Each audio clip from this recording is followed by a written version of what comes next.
Everybody dies, don't they? Everybody come back, don't they? Isn't that so? You tried to get into the locked room today, didn't you? How do the dead come back, Mother? What's the secret? In the Woods by Amyas Northcote. The old woman raised herself from stooping among her vegetables and looked upwards towards the wood topping the hill above her. Her glance was arrested by a pair of moving figures.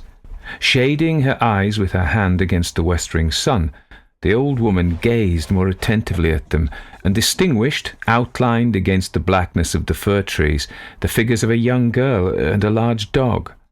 Slowly they mounted the grassy slope, and as they drew near the wood, its shadow seemed to her to stretch itself forward to meet them.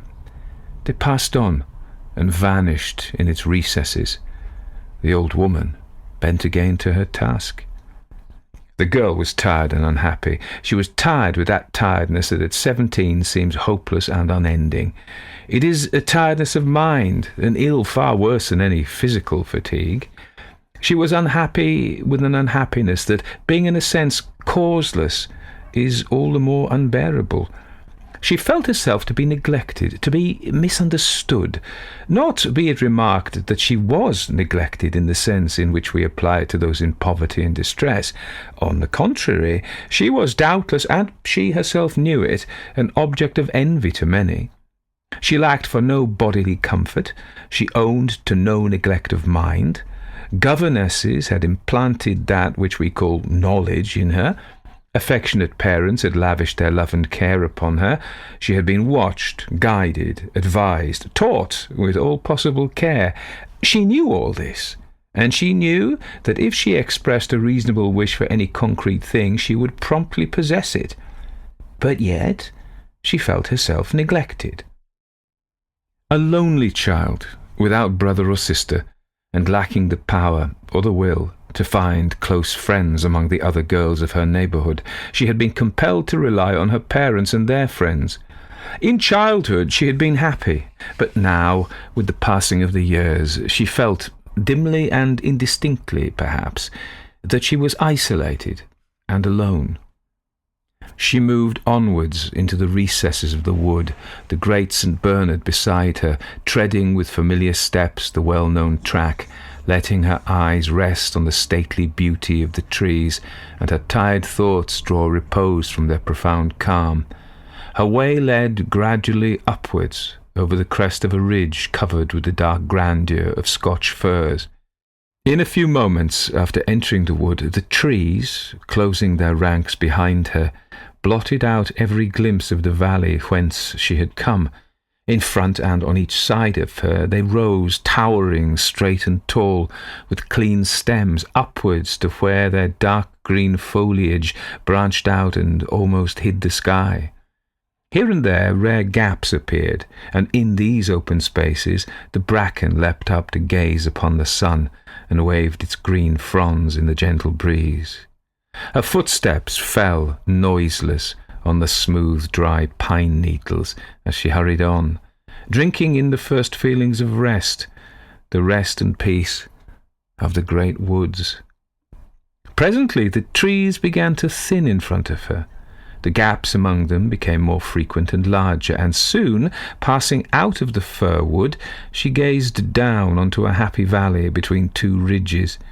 Beyond the valley the fir trees recommenced, black and formidable looking against the slowly setting sun, except away to her left, where the declining ridge opposite sank gently into more open country, and she could descry beyond the trees a fair prospect of unwooded fields. In front of her, as she emerged from among the pines, was a pool of still water, fed by a little brook, which meandered down a green and wooded valley, a valley of osiers and willow and hazel, carpeted at this season with buttercups and ragged robin, and fringed by tall foxgloves, by flowering elder and mountain ash. Among these lesser plants an occasional oak towered up, gnarled and misshapen, resembling, beside the stately firs, some uncouth giant of a bygone age. The wood was very still. The afternoon hush lay upon it. There were no sounds, save a gentle whispering of the wind among the fir tops, and the occasional harsh cry of a jay, startled by the rare sight of a human form, or the metallic note of a moorhen swimming across the pool with its queer clockwork-like motion. With these sounds mingled the gentle tinkle of water escaping from the pool over a hoary floodgate and trickling away towards the cultivated lands below. All else was silent and moveless, and the girl, seating herself on the stump of a long-vanished tree, relapsed into absolute quiet, the dog lying equally still beside her.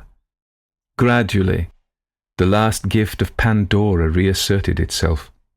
She began to feel more confident in herself and in her future. True, the way was weary and long. Lack of sympathy, lack of interest prevented her, but she felt that within herself lay the seeds of great deeds. The world would yet hear of her. Success would yet be at her feet.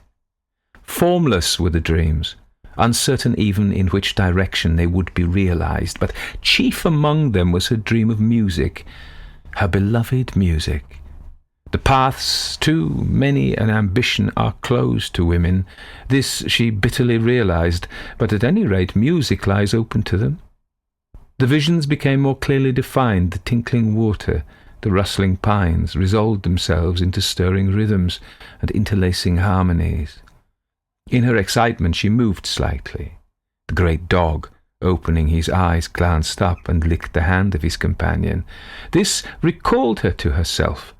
She looked up with a start, first at the evening sky and then at her watch, and with a little exclamation at the lateness of the hour, hastened to retrace her footsteps through the trees.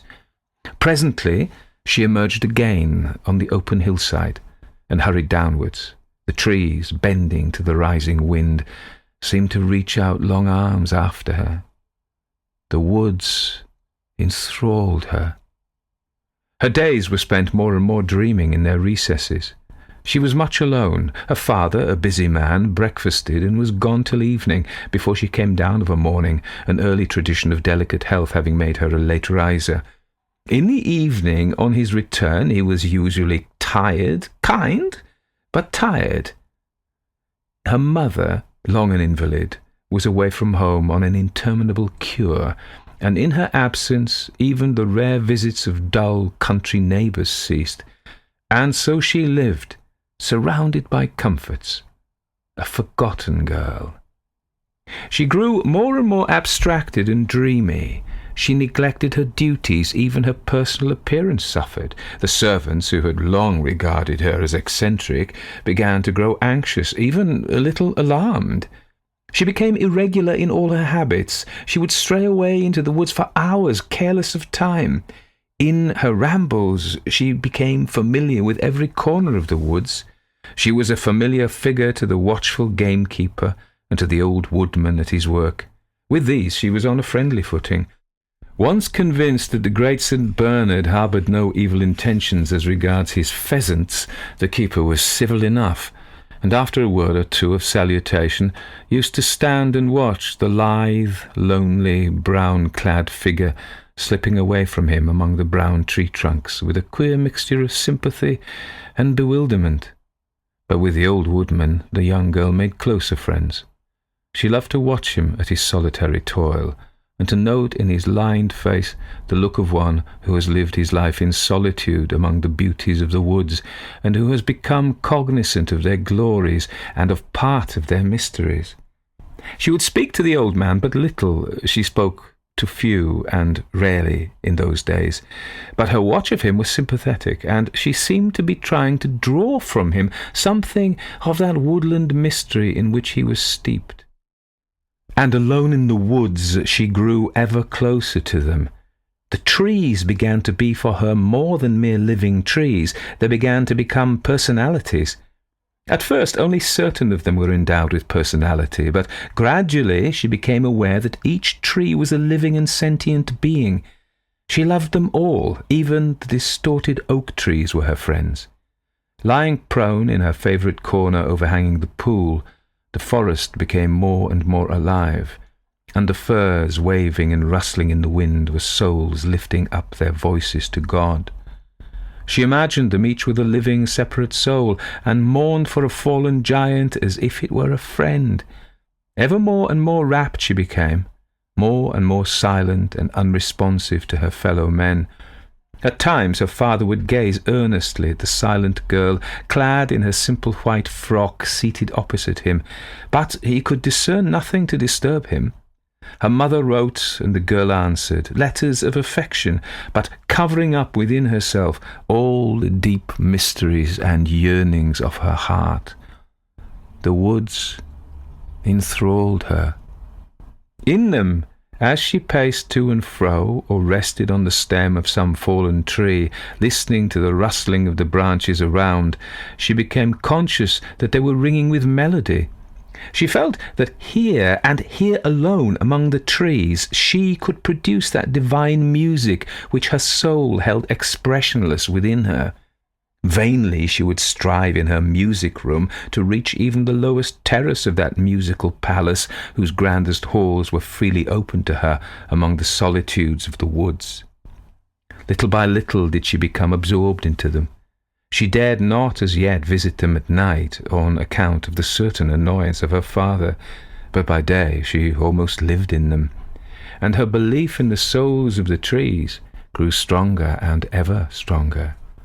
She would sit for hours motionless, hoping, believing that at any moment the revelation might come to her, and that she would see the dryads dancing and hear the pipes of Pan.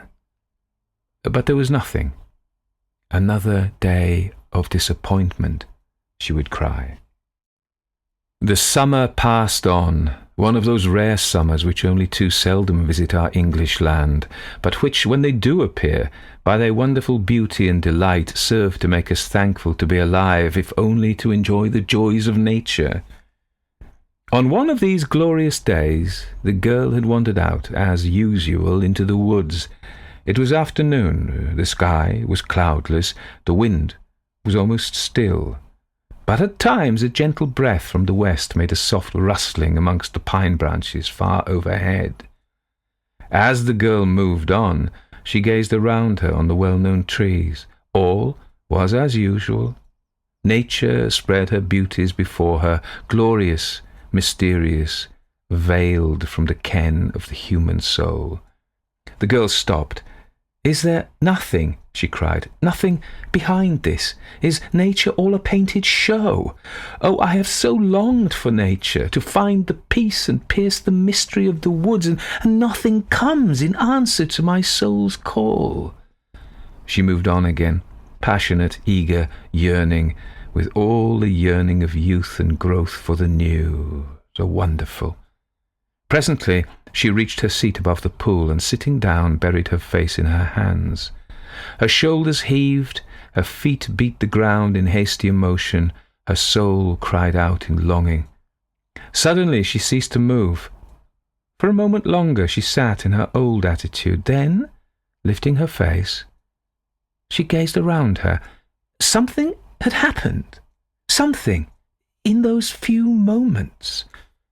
To her outward eye all was unchanged. The pool still lay silent in the sunlight. The breeze still murmured in the treetops. The goldenrod still nodded in the sun at the verge of the pool, and the heather still blazed on the lower slopes of the ridge opposite her. But there had come a change, an unseen change. And in a flash the girl understood. The woods were aware of her. The trees knew of her presence and were watching her. The very flowers and shrubs were cognizant of her. A feeling of pride, of joy, and of a little fear possessed her. She stretched out her arms. "Oh, my beloved playmate," she cried, "you have come at last."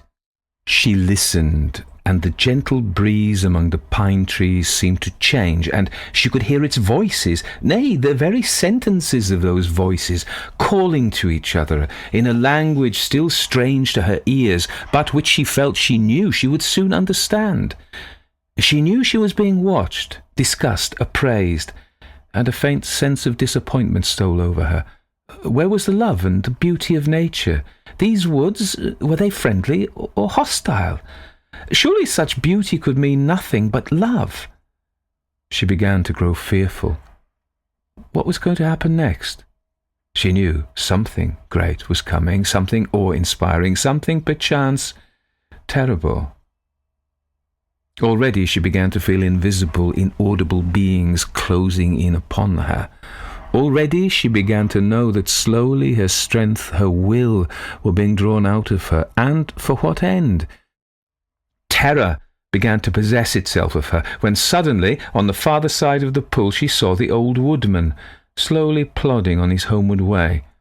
The sight of the familiar figure, clad in his rough fustian clothes, bending under a new-cut faggot to which was tied the bright red handkerchief containing the old man's dinner pail, a splash of bright colour outlined against the green verdure by the pool, was as a dash of cold water over a fainting man. She braced herself up and watched the distant figure. As she did so, as silently, as suddenly as the mysterious door had opened, it closed again. The woods slept again, ignorant of and indifferent to the young girl. But that night, long after the household slept, the girl was at her window, gazing out across the valley to where the fir woods crowned the opposite hill. Long she watched them as they towered irregular and mysterious, overhanging the grey moonlit fields and sleeping village below them. They seemed to her now to be a strong, thick wall defending the quiet valley below and guarding it from ill, and now to be the advance guard of an enemy overhanging her peaceful village home and waiting but the word to swoop down and overwhelm it. The woods enthralled her.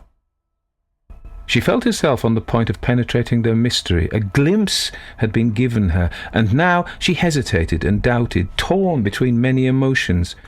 The fascination of fear possessed her. She dreaded, and yet she loved the woods. For a day or two after her adventure she shunned them, but they lured her to them, and again she went, seeking, hoping for, dreading what she knew must come. But her search was vain. Silently and blindly the woods received her, though again and again she felt that after she had passed she was noted, she was discussed, and that her coming was watched for. The fascination and the fear grew. Her food, her few duties were all neglected. She felt, she knew, that her eyes would soon be opened. The summer was over. September was upon the world of the woods. The bracken was turning into 1,000 shades of yellows and browns. The heather was fading. The leaves of the early trees were browning. The bulrushes hung their dying heads. The flowers were nearly over. The goldenrod alone seemed to defy the changing year. The young rabbits, the fledgling birds, the young life had all disappeared. At times one saw a lordly cock-pheasant or his more modest wife strut across the woodland rides. Once in a while, with a loud clapping of wings, wild duck would rise from the pool. Among the hazel bushes the squirrels were busy garnering their winter's store, and from the distant fields the young girl, as she sat in her well-loved corner of the woods, could hear the far-off lowing of cattle. The afternoon was heavy and oppressive. A dull sensation of coming change hung over the woods, dreaming their last dreams of summer. The firs stood dark and motionless, with a faint aspect of menace in their clustering ranks. No birds were moving among them. No rabbits slipped from one patch of yellowing bracken to another. All was still as the young girl sat, musing, by her well-loved pool. Suddenly she started up, listening. Far off, up in the green valley, beyond where a cluster of osiers hid the bend, she seemed to hear a sound of piping. Very faint and far off it seemed. Very sweet and enthralling. Sweet with a tang of bitter in the sweet. Enthralling with a touch of threatening.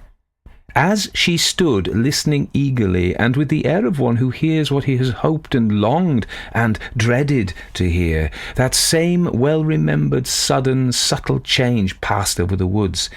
Once more she became aware that the trees were alive, were watching her, and this time she felt that they were closer.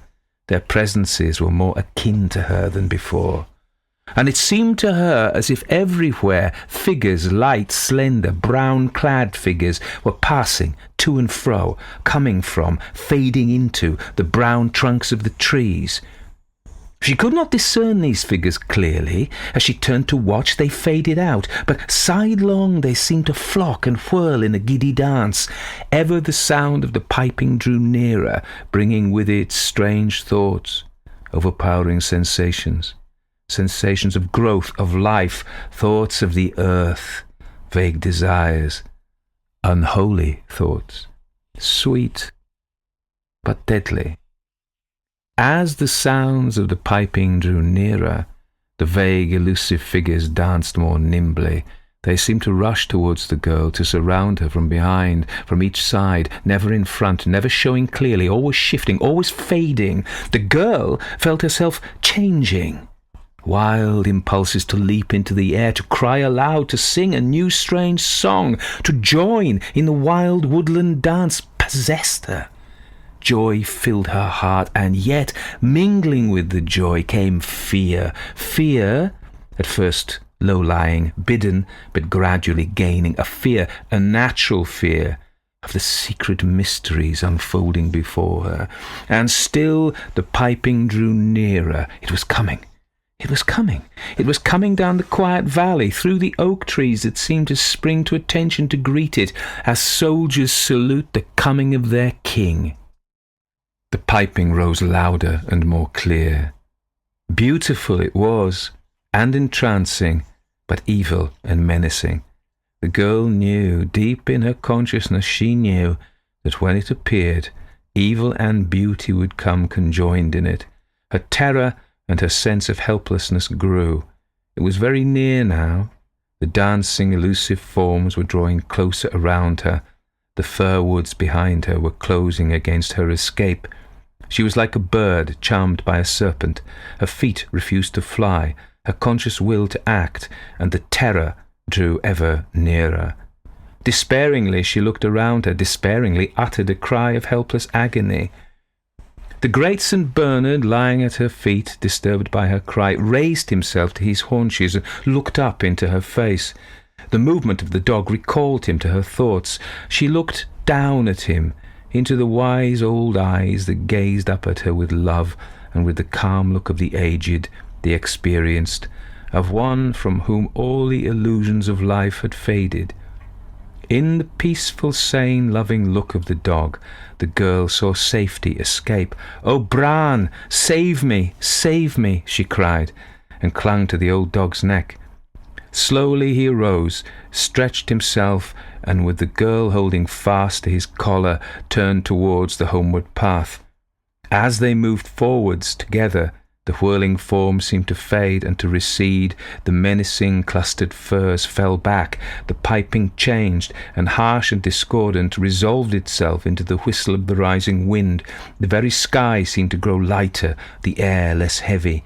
And so they passed through the woods together, and emerging from their still clutching shadows stood gazing across the valley, darkening in the evening light, towards the gates of home, lit up by the cheerful rays of the setting sun.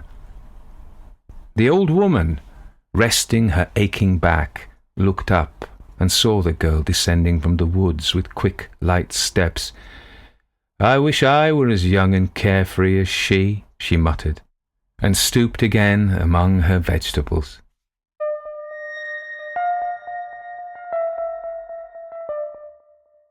If you like that story, consider supporting me as a patron. That way you help me make more stories for you and get access to a patrons-only library of stories. Lots more hours for you to listen to. How do the dead come back, Mother? What's the secret of the dead come back? So let's get cracking. Now remember, if you don't want to listen to this, there are long compilations of stories on the YouTube channel, like 12 hours, 12 hours, where there's no commentaries at all. So if that's what you want to do, go there. If you are interested in the commentary, which a lot of people seem to be, let's get moving. So Amyas Northcote pronounced Amyas, I think. Born 1864, died 1923. A little bit of biography first. So Amyas Stafford Northcote was a British writer of supernatural fiction, best known for his single collection of ghost stories. He only did one, a slim volume, as they say, in Ghostly Company, published in 1921. He was born into the aristocracy, and he was the seventh child of Sir Stafford Northcote, 1st Earl of Iddesleigh, a prominent Conservative politician. Raised at Pines House near Exeter, Amyas grew up in a household frequented by major political figures such as Disraeli, Lord Salisbury and Randolph Churchill. So the glitterati politically of his time were hanging around his house.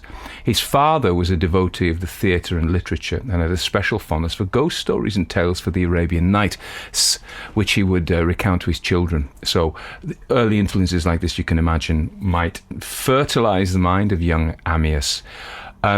He was educated at Eton College during the same period as M.R. James, so he was a contemporary of M.R. James. Now, there's an interesting thing about scholars, and I'm not enough into it, but there's a division between scholars who are not and gentlemen, and that whole thing went on to Oxford as well. I think they went to Cambridge. No, he went to Oxford. So yeah, what was I reading? That whose biography was that? No, it was what's his name's? Come on, Ruskin, John Ruskin. Great biography.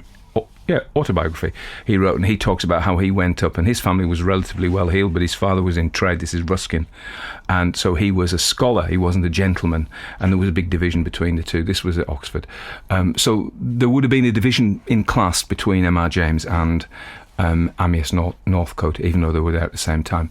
So Northcote later studied, as we know, at Oxford, and eventually served as a Justice of the Peace in Buckinghamshire. So that's his life, jumped over pretty much. Went to university, age of 20. Later on, served as a Justice of the Peace. There's about 40 years missing. Actually, how many years is that? He wasn't massively old when he died, so he would be, let me do some mathematics, 36... 59, not massively old, said the man who's 64. So following the death of his father, the Earl, in 1887, Northcote emigrated to America and settled in Chicago, where he ran a small business. Imagine that. Well, he was never going to be the Earl. He was the seventh son. Yeah, I'm an Earl's son, but I sell motor parts in Chicago. Or beer, perhaps, or pretzels, who knows. And he married Helen Mary Dudley of Kentucky. He wrote occasional journalistic pieces marked by a reserved and coolly observational tone, traits that would characterise, or traits if you want, that would characterise the emotional restraint of his later fiction. Upon returning to England at the turn of the century, he maintained residences in London and the Chilterns. So obviously his business in Chicago did pretty well, selling pretzels, to be able to have houses in the Chilterns and in London, neither of which are particularly cheap places to buy a house, where he quietly pursued his that's my chip hurting again, his literary interests. His stories, often subtle, quietly unsettling and thematically akin to those of M.R. James. I'm going to say something about that later, soon in fact. Eschewed overt horror in favour of psychological unease.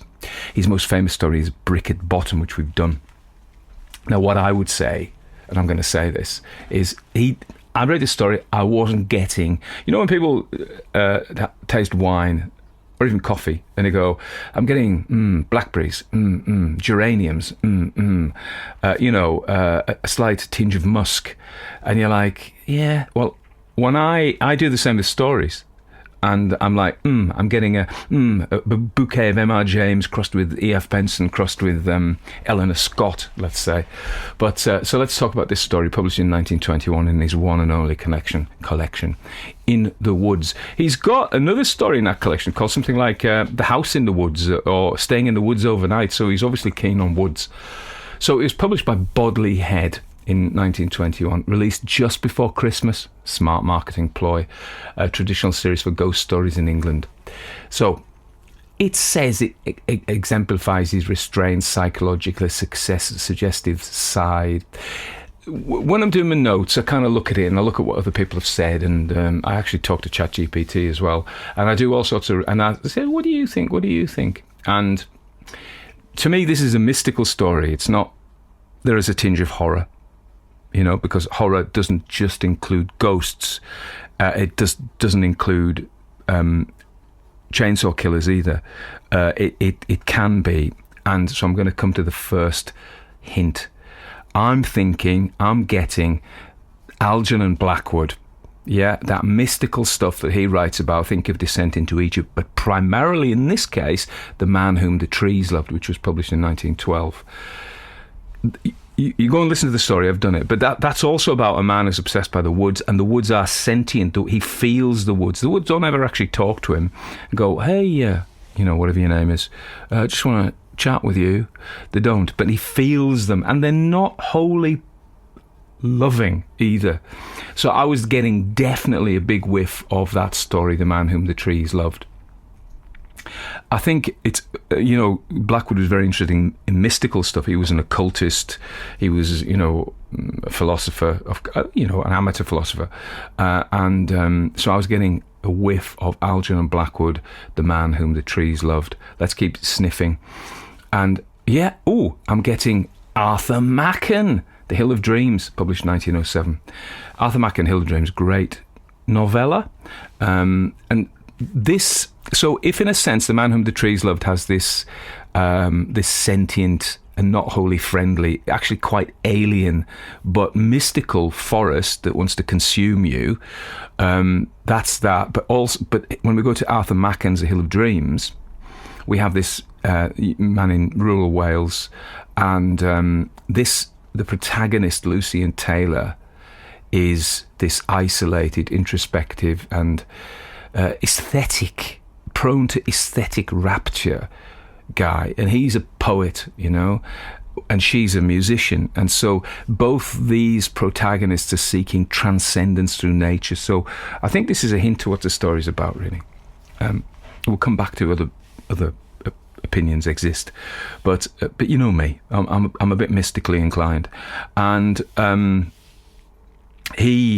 so the idea that through nature we approach the numinous, we approach the Godhead, we approach the divine through nature. It's not a new idea, it's a very romantic idea, but we also see it in this the classical world with Pan, the great god Pan, who inspired panic. So whereas he was the god of wild places, those places, and I think this is a theme, are not wholly nice, They are consuming, they are like panic, are overpowering.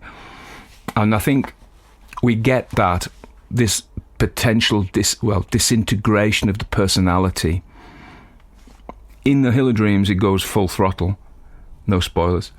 But in this one, she's saved. And I think what she's saved by is really interesting as well.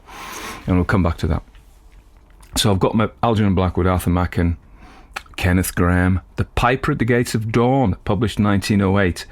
So that The Piper at the Gates of Dawn is a chapter from The Wind and the Willows, but to be fair, it could have been published as a separate story. I've done that as well. And so you may know that the Ratty and Mole, I think it is, they go into this blissful wood by the river. They go down the river and into the wood. And in there, up until, whereas in both, in all the stories we've discussed so far, the woods are actually slightly unnerving. Up until, stay with me in this if you know the story, up until Ratty and Mole, it's idyllic, it's blissful, it's wonderful. And then they meet Pan, no spoilers, and he is wonderful but terrible, as Pan is. And I think that is what we're seeing, that this divine spirit of nature is both nourishing to humans. And think of how many of us enjoy being in nature and what a benefit we get from it. But nature, and I think we moderns have forgotten the dark side of nature. We've put it away. It's like, this is a whole other subject, but the whole issue of death, we in the modern West, whether you're in Australia, you still count as a modern West, although you're technically south, east. West, depending on where. If you're in California, the Australians are southwest, I suppose. But let's not get hung up about that. This idea of the round Earth hasn't completely been accepted by everybody. But if we do accept it, then, the southwest of California, but southeast of me in Australia and New Zealand. Let's not forget the Kiwis. Anyway, where was I? So I've completely lost myself now. The West. How we've put death away. We don't want anything to do with it. and killing. We get our meals in restaurants and supermarkets, and it may look, even your burger, even your side of beef. A side of beef is, you don't buy a side of beef, but you may buy a beef joint or lamb chops. It's removed from the animal. I tell you what, if you go into, we do whole feeding, complete feeding for the dogs. So we go into this shop and there's raw food and there's chicken legs and rabbit's ears and all sorts of stuff. When you look at that, you're kind of clear, and yeah, those are real animals, Whereas we've put it aside. And so the reason I'm making that point about us putting death and killing aside is that we've put to one side the dark side of nature, and we only seem to get, hey, let's go hiking in the Jellystone National Park and meet Yogi Bear, and that's going to be, and Yogi Bear himself, Yogi Bear, hey, he's great. No, you want to meet a real grizzly bear? No, you don't. Or a polar bear? Aren't they so cute? They, as they say, they will try and climb inside your vehicle and eat you. So but my point is, in these stories, the terrifying side of nature is kept. We have that fear of nature. The final book in my bouquet of sniffing is a much later one, and it's slightly different, but I think it's a good book if you're interested in the deep forest and the myths. There's loads of these, of course, but those are the ones I'm coming up with. Is Robert Holstock's Mythago Wood, published 1984, where there's this trackless forest. They fly over it in all sorts of strange creatures are moving in it, these mythagos, which are kind of like Jungian archetypes. They're archetypal. They're historical figures, but then they are archetypes of history. So do you know how, think about King Arthur.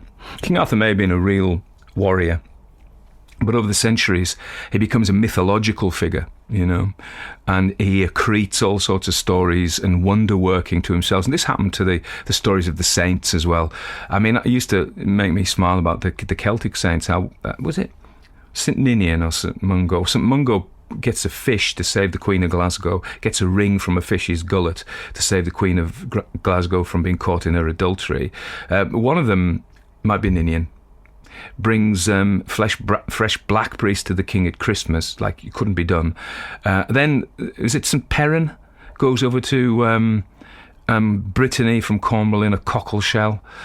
So these may have been historical figures, but over time they become mythological. And I think Mythago, the name gives it away, it plays with this idea that in the deep forest, which is a kind of a symbolic of our unconscious, if you like, these mythical figures move. Wordsworth, of course, in the Prelude, talks about huge and mighty forms, which, let me think if I can quote it properly, moved through my mind by day and were a trouble to my dreams. I've misquoted him.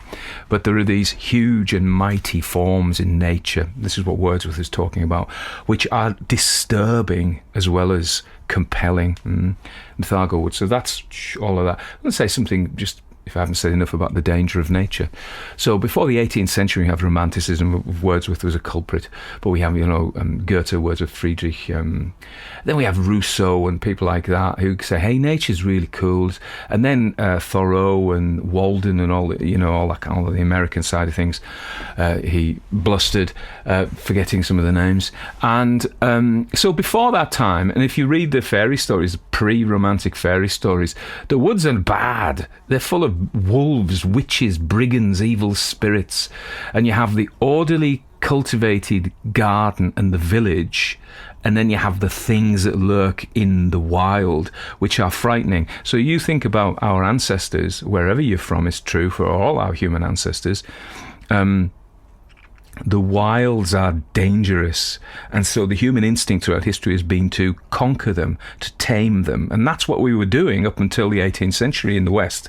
That's all we wanted to do. We had no other idea of thinking they were nice for their own sake. They were scary. They were bad. We wanted to dominate the world, and then we did do it, and now we're like, that's a pity. Let's go back. Let's rewild things. So things swing, don't they? But, that's a really important thing. Up until the 18th century, the nature was scary. And this is preserved in this story, even though it's a story from the early 20th century, whereby nature isn't scary and there's this hankering for the mystical, the return of the mystical to the Western spirit through nature, which is a big deal in 21st century Western yearning. Think of Rebecca Solnit. I've got a couple of her books. This is all about that. This epiphany through nature. God is in nature, has become in nature, as we've thrown him out of the church. Not all of us, but you know what I mean, as Western society has done that. He's got to be somewhere, and if you can't find him in the way where you left him, if you've lost him where he used to be, he or she or it is going to come back. Let's look at another more prosaic way of looking at this young girl. Is she's very lonely in a way perhaps only an aristocrat could be, and maybe this is his own upbringing, because there'll be all these common children, but she can't mix with them. I tell you what, I'm reminded of a story I did, Catherine Mansfield's story, The Garden Party, where the young girl from the posh house goes to the working people, and it's like two different species. So this girl, although she may have been surrounded by lusty village children, she couldn't mix with them. They would only be allowed to. There was too much of a class divide between it. So she's lonely in the way only an upper class girl of her background in those times could be, and her mother's an invalid, so she's away, and the dad's busy. He sounds like a nice fella, the dad, but he's busy. Maybe you should say he should pay a bit more attention to his daughter than his business, but fair enough. We don't really know him, so we don't think much about him. But so that's her loneliness, yeah. And she's drawn to music, we know that. She's drawn to the woods, we know that. Of course, the classic sort of thing they're trying to do in some of there's not many studies of this story, but one of the suggestions is it's about the burgeoning pubescent sexuality of an adolescent girl. Angela Carter's Company of Wolves. That may actually be the case in that story, but in this story, I think it's a bit of a stretch. There's nothing, unless, of course, we get all Freudian, we talk about sublimation. So let's talk about sublimation. So Freud's idea is that the libido, this vital energy, goes out and is primarily expressed in sex. And however, society finds that very problematic. It's very powerful, chaotic energy, and so it tends to, try and control that kind of thing, that sort of thing, as they would say in Father Ted. Down with that sort of thing. And Freud's talked about this idea of sublimation. Was it Anna Freud or Zygmunt? I don't know. So if you are repressed in that way, or you can't allow yourself those feelings because you've been told they're naughty, you may become artistic. I'm not saying this is the reason why people are artistic, but in a Freudian sense, it is a sublimation of the libido into another kind of creation, which is artistic creation. Just shows you that. Anyway, so I don't buy it. I potentially buy the sublimation. I don't think that's what this story is mainly about, because being a good follower of Carl Gustav Jung, I would see it from a more Jungian sense. Okay, so right. And I talk about Jung a lot, but not in a systematic way. So the key concepts of Jungian thought may be kind of completely alien and unknown to most people. I'm going to start where Jung ended, really. One of his last concepts that came out in his writing was the unus mundus, one world in Latin. And that's related to his idea of synchronicity, about how an event can happen both on the inside, psychically, i.e. internally, in your minds and your feelings and your observations and what is significant to you, So, and at the same time, in the external world, his classic example of this is a client comes to him with this idea of what do you call them? A beetle, those beetles, dung beetles in ancient Egypt, which rolled up the sun. The sun, there's a word for them, I've forgotten it. And they symbolise rebirth. And at the same time, a very similar beetle was batting at the window of the study, or the clinic room where they were talking, and this was a congruence, a synchronicity, something happening at the same time, which has a meaning, or is happening both in the external and is meaningful in the internal world. I'll tell you one of my things. I went to see Hawkwind in Newcastle And you may know, I may have said that currently my other obsession is the Cornish language. I'm doing Cornish night classes and I'm learning Cornish. So Cornish is an extinct language. It has no native speakers. May have a few being brought up now, but it died out in the early 19th century, potentially late 18th, early 19th century. It's a Celtic language, and in Cornwall, and it's been revived, right? So it's fairly niche as an interest. In terms of the numbers of people who actually know any Cornish is really small. It's in the tens of thousands potentially now, maybe 6,000. I saw the figure anyway. So and my other love is Hawkwind. Has been since 1975, and so I go and see Hawkwind, and there's a band. I maybe said this before. A band comes on, and I'm listening. I think they're singing in Cornish, and then in this song, this guy goes "Meraz," thank you in Cornish, and I'm like, how? I'm obsessed with Cornwall. I'm in Newcastle upon Tyne, which is the furthest you can get from Cornwall and still be in England. One is in the top northeast, the other is the bottom southwest. And it's I've never heard a band singing Cornish in my life. And so it's like, that seemed to me to be a kind of synchronicity. And many of these synchronicities are apparently meaningless. That you go, that's weird. Or, you see the name George Wright on a van, and then you see a book by George Wright the next day, and then you bump into your old friend and you remember, he's called George Wright, and you're like, okay, that's meaningful. And then you try and work out what the meaning is, and it's very hard to know, apart from that was weird. It's almost like the universe prompting you, going, it's not as simple as you think this. And that is Jung's idea of the unus mundus, is to say the external world and the internal world of our feelings and thoughts are the same thing. One is psychic and the other is matter. Matter exists in the psyche. You only ever experience matter through your sensations, feelings, and internal stuff. So matter is a child of mind, if you like. That's what I think. I'm an idealist as well. I mean, in with a big I. And so the forest in dreams is clearly a symbol. Can be an archetype. A repeated motif that happens in people down the generations, in art, in dreams, in insanity. These similar symbols come up. They happen in culture. We behave in like in a simple way that is less controversial. Is like at the moment the birds building their nest and laying eggs. Who told them to do that? But they do it, And so there is this, and presumably they felt motivated to do it. Something made them do it. Like me in Kit Kats, I'm motivated to go and eat a Kit Kat.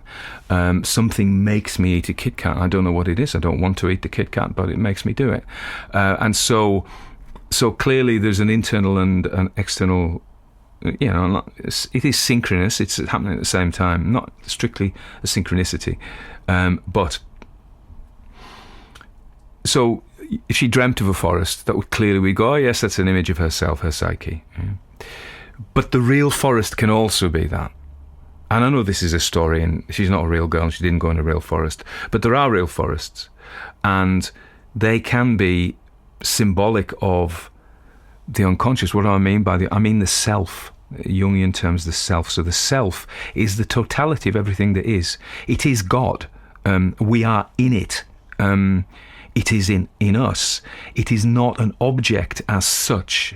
It exists outside. That has no meaning outside. The word outside in this context has no meaning. But what I'm saying is, this represents her psyche. It represents the unconscious. Now, Jung was very clear, and let me read this actually. So I'm going to read this, what I wrote down, because it's easier. Northcote's story can be read as a depiction of the girl's encounter with the numinous unconscious, that is the divine, that feeling of divinity, a central Jungian concept describing those psychic forces that exceed the ego's capacity to comprehend or control, okay? It's bigger than us. The ego is little us. We're sitting in a little boat on a massive ocean. That's the ego. The ocean is the self, or the unconscious, same thing. In Jung's view, the unconscious is not merely a repository of repressed content, which is a Freudian view, but a dynamic realm that carries the divine and the demonic, the creative and the destructive. It contains the opposites undifferentiated, and is therefore often experienced as simultaneously alluring and terrifying. the girl's deepening immersion in the woods. Remember, they enthralled her. Remember, the origin of that word is from a Scandinavian thrall, a slave. They enslaved her. The woods make her... I nearly said something coarse then. Not coarse, but, perhaps inappropriate. So her deepening immersion in the woods, a sense of being watched, the elation that veers into dread, the piping that is both beautiful and menacing captures this doubleness. The forest becomes an image of the self, vast, impersonal, filled with mystery. Yet for the unprepared ego, typically in a young person, such contact risks dissolution. The girl's near loss of will, her passivity before the approaching it. Freud used the word id, didn't he? Latin it, or es in German. Reflects the danger. Jung warned of when one is overwhelmed by archetypal forces. Yeah, so it reflects the danger Jung warned of when one is overwhelmed by archetypal forces. Her rescue by the dog, symbol of loyalty, instinct and grounding in the real, can be seen as a return to psychic balance, a reminder that the ego must relate to the unconscious but not be devoured by it, because if you're devoured by it or possessed by it, you become insane.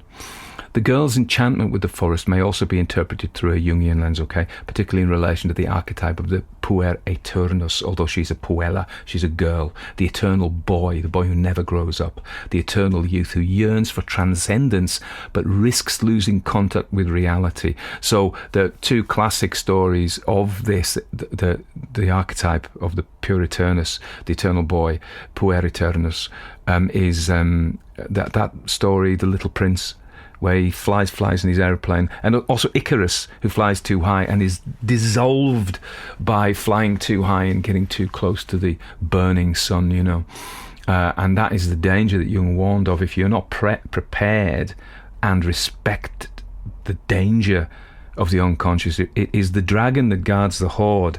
It has the secrets, it has the treasure, but it can kill you, literally kill you as well,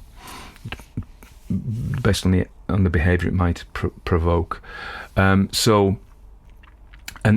Jung's last kind of disciple, not disciple but secretary, as Marie-Louise von Franz outlines, and she wrote a problem called The Problem of the Puer Aeternus. I've got it in my bookshelf, 1970. This archetype is often characterised by visionary longing, spiritual idealism, and a reluctance or inability to engage with the demands of ordinary life. Get it? This is what the girl's doing. In the woods, the girl retreats ever more deeply into her dreams of nature's mystery and musical revelation, neglecting her daily responsibilities and drawing away from human connection. The forest becomes for her not merely a place of solace, but a site of potential psychic dissolution, a mirror to the unconscious that is as seductive as it is dangerous. Now, von Franz and Jung both warned that such immersion in numinous experience, if unbalanced by conscious effort and grounding, could result in the disintegration of the ego. So what does Jung say? This is a danger.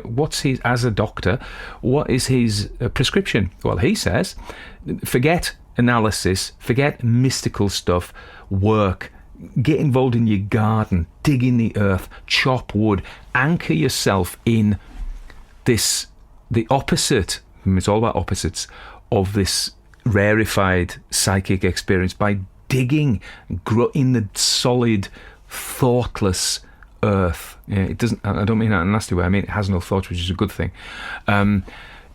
So in this story, she takes Jung's prescription not by gardening, not by digging, or building a wall. Those would have been totally solid things to do if you're at risk of floating off into space. But by Bran, the great St. Bernard, who is, Bran's an old dog, he's seen it all. He's not impressed by any of this. He's just a dog. He licks you. He eats poo, probably. I'm sorry, but they do. If you don't stop them, you must stop them. The dogs just do embarrassing things. They just growl, but they're full of love as well. They're real. They smell. They're real. And so her solution to this problem of flying away into space is the grounding of the Great Dane. And I'm not saying Amyas Northcote was a proto-Jungian, although he may have read some Jung, to be fair, by this time, although a lot of Jung's work didn't come out till a bit later, although some of it was. But You see how it reflects, though? I mean, remember, I've got my Jungian sunglasses on. So remember, somebody says if you wear yellow glasses, everything looks yellow. Snow looks yellow, and it may be that I just wear these Jungian glasses all the time, so I see Jungian stuff everywhere. And I'm totally open to that. The other thing I was going to say, which maybe, I've got two more things to say. One is the dog Bran. Bran. So, of course, in British Celtic myth, the Brittonic, Bran is Bran the Blessed, whose head was cut off. He's the great, but it means crow. Cigfran is a raven, but Bran may originally been raven. Some of the continental Celts had names in Bran as well, the Gauls and the Ligurians and people like that. Also, in the Scottish Highlands, I remember my Gaelic teacher telling me this, so the two most common names for a dog in the Highlands of Scotland were Bran and Geelis. Geelis meaning faithful. Dillis in Welsh, actually. The name Dillis means faithful. So there we are. So, as a solution to this getting lost and dissolved in the archetypal world of the forest, you have to come back to the real world. And I hope from this she went off and she got a job and she started, making cakes and meeting ordinary people, and maybe she became a teacher. I don't know, I just have that for her in my head. She became a village school mistress and was a fantastic teacher and inspired lots of people, had a real warmth towards the natural world and art, and was real and really helped a lot of kids. That's how I see her. And the final thing I want to say is related as I was reading it. I read a book called Western. Let me have a look. I've got it here. There's another book. So just talk amongst yourselves for a sec. I think it's called Western Mind, Eastern Body. Can't find it.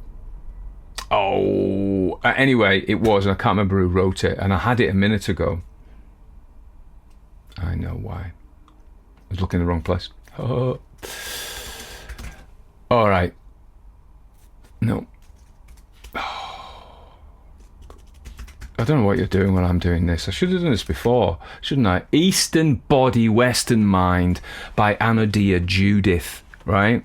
So she writes, she also wrote a book called In Wheels of Light 1987. She talks about the chakras.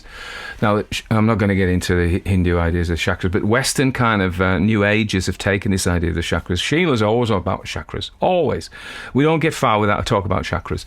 Anyway, so there are these wheels of energy that exist in the body. So you have different ones from your root to your crown, spaced up a line in your body, okay? Right? And different colours, different characteristics. My one at my throat is blue. It's massive because I'm all about words.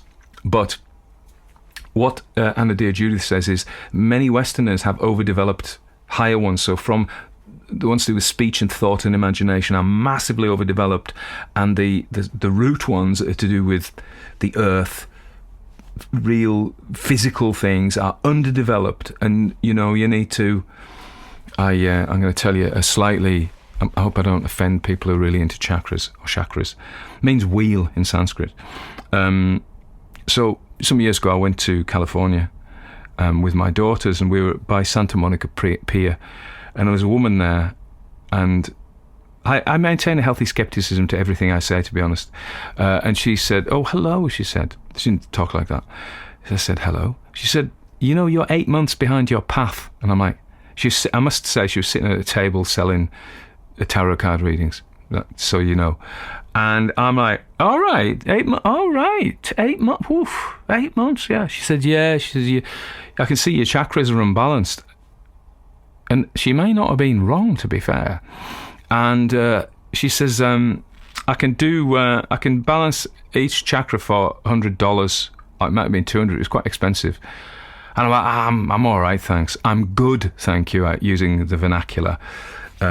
And she was like, I can do them all for $500. Well, yeah, but I said, we're off to San Francisco tomorrow. She said, do you know what? I'm going to San Francisco tomorrow. And I'm like, oh, here we go. So I said, okay, listen, thanks ever so much. Is that the time? I got a bus to catch. And off I went. So, and then, of course, talking to Sheila about her chakra, she sees them. I don't see. I'm just don't see him. But I'm like, okay, maybe I was a bit dismissive. And actually, if what Sheila says about my chakras is my speech ones, my thinking ones, absolutely overdeveloped. I can't dig a wall. Dig a wall? I can't even say it. I can't. I'm the most impractical man in the world. I'm clumsy. I drop things. I smash things. I've got no practical skills. I can't do DIY. So, absolutely, I am in danger of being the little prince. I think I've got over it. But there we are. So anyway, a massive meander. Probably nobody else would ever take you on that journey from that single story. But I would like to say that everything I said was valid. It may not be true, and that's for you to judge. But I believed it was true. And I think I'm actually just throwing these ideas in and saying, look, you take it. But I think they're interesting, aren't they? And that's the point. So I hope you enjoyed the ramble. If you did, please like it, or if you could comment on Apple or anywhere you listen to it, if you can actually leave a good review, that really helps me actually. So thank you in advance.